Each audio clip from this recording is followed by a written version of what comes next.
EKA down here in the south. As the Greeks, it's gonna eat some camels. Yep. And Breakpenguin up here as I think my favorite civ, if I had to choose. At least so far, I haven't played Romans yet. Yeah, I think Norse. Yeah. I love the creative potential of Norse. You know? Yeah, they're actually one of the highest skill cap civs that we have. Yeah. I think so, and that's why I don't win PF2K is because you know you have to. It's so much harder. You know. Surely, if I played who is good with Norse? You know who's good with Norse? Who? Recon. Recon is a beast. Yeah. Teach me, Recon. Teach me. Yeah. Hold on, Rexy, is the prediction not up? I think it is. I saw it. Yeah, I see it. Okay. But yeah, no, Recon being a top Age of Mythology player, and the AOM Norse being quite similar to the AOEO Norse, he does do very, very well with Norse. And like I don't think I've seen anybody play them in like a more watchable and exciting way than Recon. Yeah, he does really well with Norse. And you know, I need to play now that Throwing Axemen Champion has been buffed so much too. Oh yeah, very good. Look at that. The max range and attack rate. I forgot about attack rate. And ignore armor. Yeah. God, that's a beastly upgrade. It is, yeah. It makes them very good at kiting. And so what was there just like what warranted the champion buff? Like, were Norse having a problem in a certain scenario that you think they needed a buff? I'm just curious. Yeah. So throwing Axemen champion, like the ignore armor part, is very you know, very unique. Like ignore armor is something that's only been like added to the game like at the end of its official production track, but it really didn't scale throwing Axemen so well in the mid game. Like, so the reason we added the extra range and the attack rate was because, like, when the game goes a bit longer with Norse, and you get that bigger throwing Axemen group, they really can't engage as well when the numbers grow higher, right? Because their range is only their range is only 10. And then that just makes the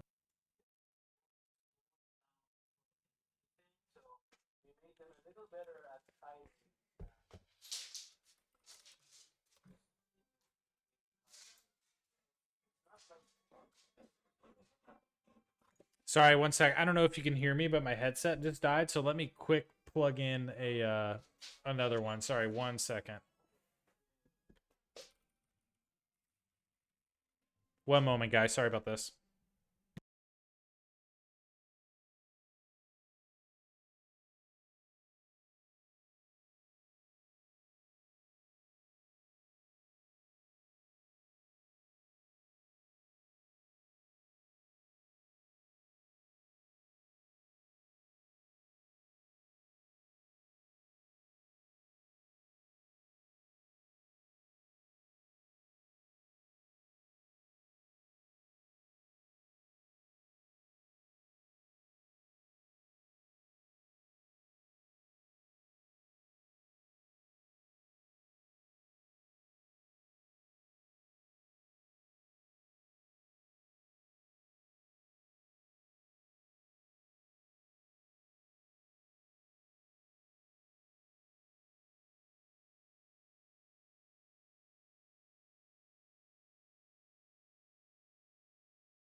Can you hear me, PF2K? Yes, sir. And chat, can you hear? I don't think they heard you that whole time because Do you guys hear PF2K now, chat? Hello, can you guys hear me? I could hear you coming through my other, but I don't think they heard you through that as soon as my stuff died. Sorry about that. Oh, really? Did anybody hear my explanations about throwing Axemen champion? If not, I can repeat it later. Oh, yeah, they crap. couldn't hear you. Okay. Sorry, man. That's fine. That's what I get for That's using fine. my most comfortable headset is my wireless, like my Bose wireless headset that I have, but it like I guess it can't last a full stream. But all right, Oh. let's see.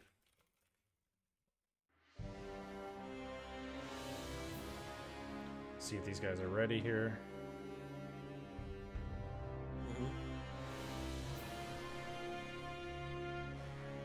Oh, he's saying berry spawns are wacky. There's up a lot of berries. But I don't know. Okay. Yeah.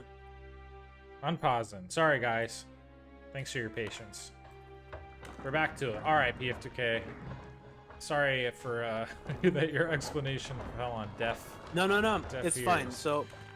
So the ignore armor part of the throwing Axemen champion basically mitigates any kind of melee infantry armor that your enemy units might have. That also applies to their baseline armor. So even if they have no armor upgrades researched, it's still gonna have an effect. And the extra attack rate that they get now, it does mean that they still do the same damage per hit, but they attack faster, so their effective DPS is more after you get the upgrade. But yeah, because of the extra attack rate instead of the attack damage, it pays off more to kite. So, you know, just you kite, then move back, then kite again, then move back and kite again. And Breakpenguin going to H2, and so is EKA. Both of them also gathering stone, so I'm guessing both of them are going to be making a second TC. So Spearman push up here from EKA. Cool helmets. I think that's just a rare helmet. I think he's wearing Mycenaean heavy gauntlets on his... Oh, never mind. Inscribed. Okay. Well, what is he doing? Oh, Penguin the villagers are like, nah. Yeah. Get us in on the action. Okay. Spearmen don't get to have all the fun. I mean, this is very good for EKA. This Penguin is losing a lot of gathering time on those villagers. Yeah, now throwing Axemen are out, and it's gonna be chase down. Okay, I was gonna say Spearman with throwing Axemen is a very good combination, because something that throwing Axemen lack is a way to lock down their targets. But the snare that the Spearmen provide is exactly what they need. Is he gonna actually get rid of it? Oh, headshot. Right into the crocodiles. Nice. Oh yeah. Nice. But yeah, we nerfed Gaia, so you should be happy now, Steve. All right. For now, but yeah, but maybe when the Indians arrive, we nerf them even more. But you should know that the Indians are gonna be launching with a saltwater crocodile, so we might not nerf that one. Oh, God. Aren't those huge? Those are like huge crocodiles, right? Yeah, and they also will have tigers. So. Oh my gosh. Yes. Fierce real guy. king of the jungle. Yeah, fierce guy indeed. And also the Asian wild elephant, but that one is smaller. That one is smaller than the wild elephant we have now, so we're good. But yeah, Indians will have multiple playable elephant units, including an H4 one. I was gonna ask about that. I think the special unit in H2 for the Indians is some kind of elephant. I think an elephant archer. I was curious if they will have elephant archer. Multiple types of elephants. They will, yeah, they will have it. So since they're using Asian elephants instead of African elephants, they will have smaller elephant units.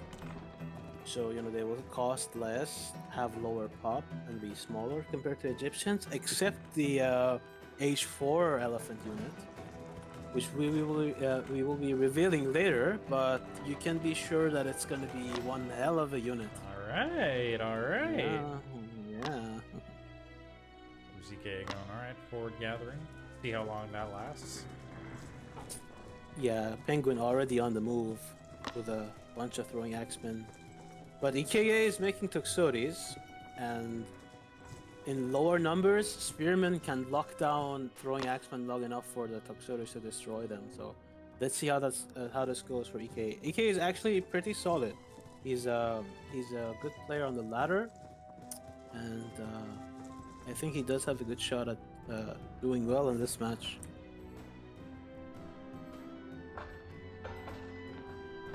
I heard you say they had multiple NFL units. How many exactly? Do you really want to know? They have 5. Ooh. Wow. Not all of them. Not all of them are military, though. I was gonna say I was curious in my mind if there's gonna be like some economic elephant gatherers. Yes. Am I crazy? Isn't that a consumable in the game now? We have a wood gathering elephant. Yeah, exactly. Consumable, but the Indians are not satisfied with just wood. Interesting. All right, guys, you heard it here first. But yeah, one thing I would also like to mention is that Indians will not be able to eat herdables, so they will be using herdable units as another type of resource income, but it's just not going to be because yes, we cannot have Indians, harvest from cows, so obviously, yeah. So we're swapping that for another ability, but we will also reveal that in a future blog. So stay tuned. Interesting. That is cool. All right, I can't wait. I can't wait. Yeah, I'll send you some pictures later today, Steve. Nice. If that's gonna hype you up for I'd the be Indians, curious. because they really. Yeah. Yeah. I mean, you still haven't tried the Romans yet, so I don't know if I know I'm way behind. I'm way behind. The best idea to show the next civ already, but yeah. Nice set of huntables here for EKA. He can slowly creep forward and even get the other set of camels if he wants. Yeah. Ton of food in the middle of the map here. Some gold to fight over as well. But is Penguin only making throwing Axemen? I think he is. He has nothing else. Pretty much, yeah. Yeah, and he's going to Ace 3, probably just to get throwing Axemen champion. Although I'd love to see him cancel some villagers, because yeah, there he goes. Nice. Okay, yeah. Pretty even on pop here. 10 up for Breakfast Penguin. 50 villagers. Oh, EKA is not looking at his army. Oh, EKA is not looking at his army. All right, EKA. Yeah, 44 throwing Axemen. He needs to realize that Penguin is only making throwing Axemen. He should probably prioritize making more Toxotes from this point, and perhaps some pacifists, because spearmen are not really going to be getting him anywhere. But Ace 3 almost finished for Penguin, but he doesn't have the gold for throwing Axemen champion, so there's that. He does have a ton of guys on gold though, so...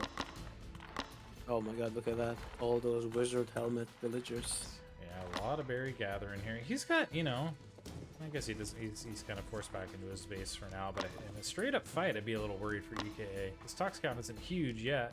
Yeah, but there's H3. That's the problem. If EKA has a bigger tox count, I think he will do well against that army composition. Wow, even Ceres. Yeah, okay. I'm not sure what role Ceres are filling right now, but I guess we'll see. Maybe he's expecting Bowman. Yeah. But, I saw some dogs in the queue for Penguin, so... Oh, there they are. Outpost over on the left side. Nice. Here's the third town center coming down for Breakfast Penguin. No one's listening to you today, PF2K, about town center placement. I mean, it is securing a gold. The top... But... Actually, Penguin's second TC is very good. Yeah, that's true. That's very true. Yeah. That's very true. Yeah. You're right. I will rephrase my rule of thumb. Oh, but let's look at this fight for now. No throwing Axemen champion for Penguin just yet, so I think actually this big army is gonna... Oh yeah, this Tox Ball I think is gonna do well. I think now it's gonna be... Wow. Oh, wow. I didn't even need to kite, just like overwhelming numbers here. Wow. And he's up 30 pop, almost 40 pop. This might be an opportunity to immediately counter, which it looks like he's doing, although going kind of the long way around. Yeah. I mean, EKA just researched Pierce armor. Now, usually when you're facing Greeks, it's really good to get Pierce armor upgrades first. But against Norse, you usually go for the armor, Yeah. melee armor upgrades first. But yeah. Because even throwing Axemen damage is still considered melee, right? Yes, it's Yeah. ranged melee damage. Yeah, yeah. Yeah. I would have loved to see Breakfast immediately cross the map after that engagement and see what he could do, but Yeah. as it stands, I still think he could do some damage. That was a great engagement because he kept that tox count from getting too high. Got to reset it a bit. Yeah, so that's like one of the strengths of the Greeks when they get this like massive Toxotes ball that just, you know, decimates anything that gets killed. Oh, look at this, dog raid. Nice, yeah, he's gonna snipe an armory here. Maybe, yeah. Yeah, but that wasn't EKA's only armory, so... Oh yeah, he's already got 3 upgrades. Pierce attack, melee attack, and ranged armor. Meanwhile, Yeah. Breakfast Penguin is on melee attack and ranged armor. Nice. Rakim1 asking in chat, don't know here if anybody here knows, but can you explain the goal, what type of focus Indians will have?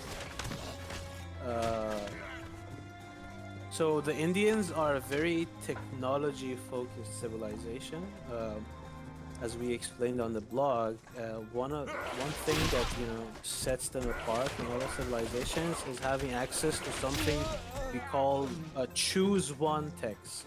So how that works is that the Indians have a set of upgrades in each age, starting age 2, and you can choose only one of them per game. And they each give you, you know, different advantages and effects that you can use, you know, to adapt to your, you know, the matchup, the map, your playstyle, etc. Is it gonna be Yeah, obvious to your opponent which one they choose of those 2? It's not 2. In H2 you have a choice of 2, but in H3 and 4 you have to pick between one of 3. Ooh. And yeah, and when you research those upgrades, yeah, your opponent can see the effects on your, Okay. you know, your unit stats and whatnot. I mean, it's not entirely different in that regard to say like something like Shield Wall for Persia, for example. You just have to hover over the Sparabara to see if it has extra crush armor, then you know that they have researched a shield wall. By the way, this Greek army is actually looking pretty good. Yeah, 41 talks now to the 63 throwing Axemen here. Some hoplites Yeah, mixed in as well. What role are the hoplites going to play here? I guess they've Just got tanking. Some, yeah, Yeah. not a ton of melee armor, but high HP. HP is better against throwing Axemen champion because you ignore armor, it doesn't Yeah, affect no HP. armor to ignore. Yeah. Here comes a fortress here. Interesting placement for the fortress. I guess, oh yeah, it's going to protect his market line. Awesome. No, that's EKA's market. Oh my god, it is! I didn't even notice. Yeah. I don't think EKA has seen, he's probably got some villagers on the way. Yeah, he is and going to be here's a market surprised. as well for Breakfast Penguin. Yeah. But both armies are maxed and they're going to engage now. Villager those count villagers. 73, EKA 80 for Breakfast Penguin. Yeah, those villagers just went to the meat grinder. Oh, he's being attacked on the right side too, EKA. On the right side, Wow, there's a group very of throwing nice Axemen. multi-conjuring here by Breakfast Penguin. And he's moving in and killing way more villagers at the same time, but he does need to be careful not to get his full army caught here. Meanwhile, Yeah, EKA not doing anything about the right side attack. Yeah, but this Greek army is scary. Although he cannot push into the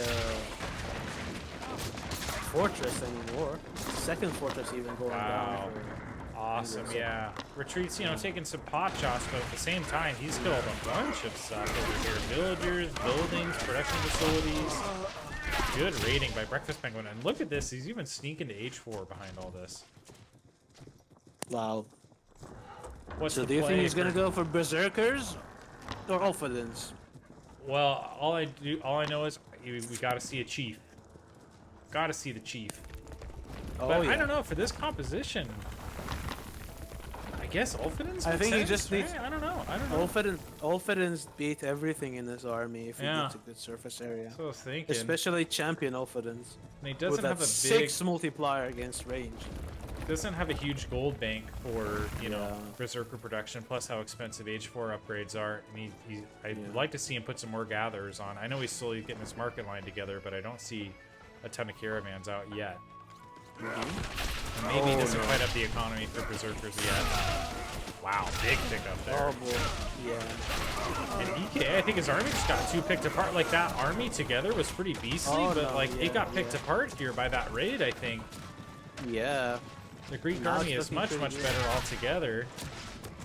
62 villagers to the 80 of Breakfast Penguin, and Breakfast Penguin's up on top, so this is looking tough for EKA.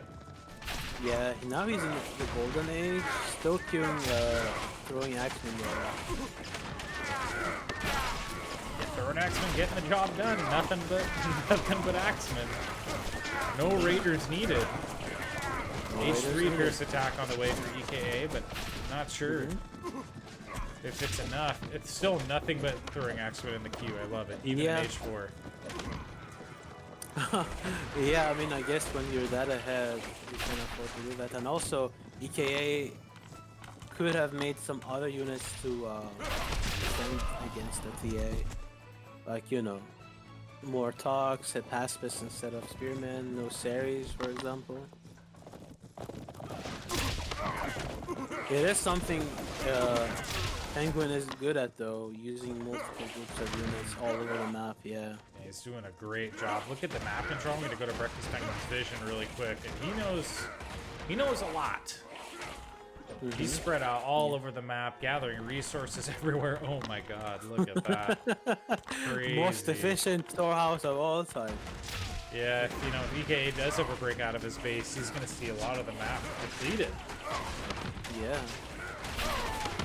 Man, Penguin might not win with this push here, but gosh, he's done a lot of damage. There's still an army at the bottom of the base doing damage. Yeah. He's slowly Finally cleaning getting it up up. here, but doing a great job of picking apart this Greek army. And still nothing but throwing Axemen in the queue. Starting to run a little bit low on resources though, even though he does have, oh, he's got a lot of villagers. He's up to 94. Caravan line looking good. Get saddlebags, get saddlebags. I don't think he needs it. I guess yeah, right now he's more starved for food more than he is No, gold. no. I think the caravan route is long enough for him to get the full gold. That's right. Pretty close. He's getting 120 something. We can just hover over the caravans that's returning. Yeah, actually. 123. Yeah, he could use saddlebags, yeah. Oof. Look at this. Penguin placement just... here. Yeah, he's just playing Beaver Simulator with his villagers, just eating up every resource on the map. Yeah. Yeah, look at that. He's everywhere. These Norse villagers are a plague on this land of equal footing here. Just pillaging all of the natural resources here. Yeah. Oh, people are asking if you could turn on the timer. If you just press F11. Oh, it's I think gonna- I turned it when I was looking for pausing. the pause. Yeah, because I don't have F keys on my keyboard. Oh, you still had the DAS Ultimate Silent? No, I haven't had the DOS in a while. I'm down to a 60% for it now. So I use function and number keys for the F1 keys or for the F. Okay. Nice. Wow, yeah, this is going to be a tough position to break. Any of these positions really walling up Oh now. my god, so many forts and berserkers finally. Yeah, it's kind of forcing him to the east, I guess, but not a lot going on in the east unless there's an unscouted gold mine. Priests being added in the mix. I guess priests are okay for converting berserkers, but EKA is still in the third age. Oh, look here at we go. those berserkers. We do see some berserkers now. Yeah. With the Halloween Oh, EK axe. trying to build a Oh yeah. fortress up here. Oh, that villager. That villager is very brave. Wow, I also can't believe, he's like, you guys won't believe what I just escaped from. That's funny. He was sent on a mission to build a fortress single-handedly when he was met by a massive Norse army of 50 plus soldiers and 2 fortresses, so he just turned back and noped out. So, I don't think EKA is going to be able to break this position with 2 fortresses, but like, what do you think about the army composition? Like, I almost think EKA might have enough. Because there's like nothing to throwing Axemen here, right? Berserker champion. Berserker champion is now. Look at that guy. Oh yeah, that's true, and he does have 10. Okay, he's got all H3 techs. EK is getting up there as well, just missing H3 melee on. Ooh, siege workshops here. Great idea, but Breakfast But on the left side of EKA's base, there's an attack. Yeah. Oh wow, look at that. And at the same time, the rest of the berserkers are coming out. Yeah, look at that. Yeah, this is Penguin tough. just. Yeah. This might be it. EK's trying to hold on. He's walling up the left side as well, but look at its main army. It's like caught. It's caught in the middle between the two. He doesn't know what to respond to first. These throwing axemen, you know, even a small group doing a surprising amount of damage to their infrastructure, taking down so many buildings. They're upgraded and they also do melee damage. So Yeah. They do so much better than say archers. But EKA finally cleaning this up, and Penguin is back to making more throwing axemen and berserkers. Finally, another TC from EKA on the very right side of the map. But there's a GG, so good game. Nicely done by Penguin. Great game. 94 villagers to the 53. Breakfast Penguin playing Norse very, very well. They're playing the all infantry style, which I love. Being so aggressive. Yeah. Great and work. he just tore through the resources on the map. Look at your mini map. There's barely any resource nodes left. That's crazy. He was forward gathering with such huge groups of villagers, but yeah, you know, he could. He had total map control, right? He was forcing EKA in his base. Yeah. I don't know. Where do you think it went wrong for EKA? Like, I think he had a really good army. It was when Breakfast Penguin started like kind of doing those multi-prong attacks, and EKA had to split up his own army to deal with it, and it just like kept getting whittled down. I feel like he never really got to that like big scary Greek army point, you know? Yeah, and Penguin just managed to keep having him pull apart his army left and right to defend, so that he couldn't really do very well against those, you know, multi-prong attacks. Because, like you said, the Greek army's strength really comes down whether or not it can fight in one single spot. And when Penguin managed to tear EKA apart into multiple places, it really went into his favor. And also, you know, let's not forget that EKA could have gotten different units and upgrades to deal with what he was facing. Overall, a really nice game from both guys, so well done. Very good game, yeah. Thanks both for playing. Throwing Axemen good. Yep. Pretty good. Well, and you know, multi-prong we rating got and breaking 60 viewers also on the stream, by the way. Nice, all right. Welcome, Thanks guys. everybody for joining.